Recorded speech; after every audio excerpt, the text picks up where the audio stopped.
स्वीकारलं असलं तरी त्याच्यावरती सहा करून 2 महिने आपल्याला वाट पाहावी लागलेली आहे. त्याचा सुद्धा खूप मोठा इतिहास या ठिकाणी आहे.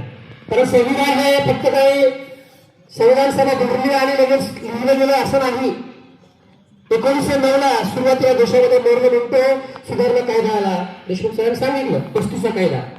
त्याच्या 9च्या कायद्यानंतर 1919चा कायदा आला आणि मग 19च्या कायद्यानंतर देशामध्ये इंग्रजांचं राज्य होतं. त्यामध्ये आपल्याला माहिती आहे जहालगड, मवाळगड, लोकमान्य टिळक, क्रांतिकारक हे सगळ्या संघटना देशाला स्वतंत्र बनवून देण्यासाठी त्या ठिकाणी काम करत होते.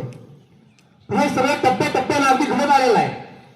देशामध्ये काही घटना घडायची असेल तर ब्रिटिशच्या इंग्लंडच्या असणाऱ्या संसदेमध्ये, इंग्लंडच्या असणाऱ्या पार्लमेंटमध्ये त्याच्यावरती कायदा करावा लागायचा.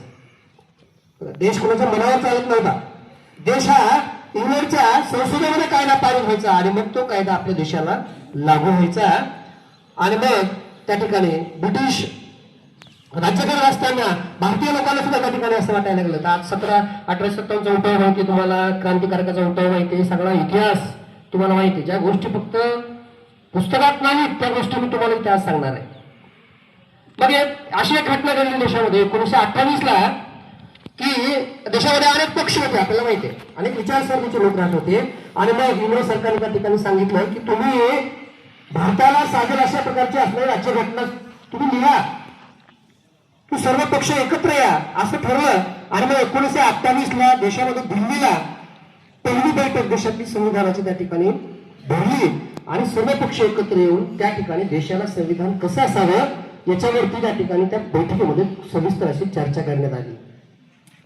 दुसरी बैठक त्याच तारखेला 1928 या वर्षामध्येच दुसरी बैठक ही मुंबईला त्या ठिकाणी झाली.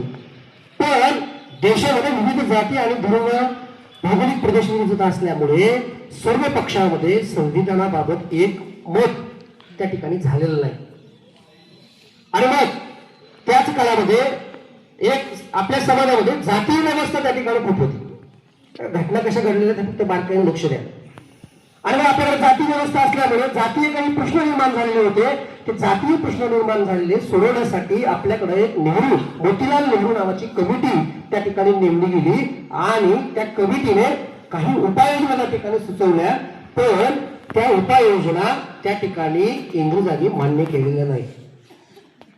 एक ढाचा, एक थोडक्यात संविधानाचा असणारा एक आराखडाच त्या ठिकाणी नेहरू कमिटीने तयार केला.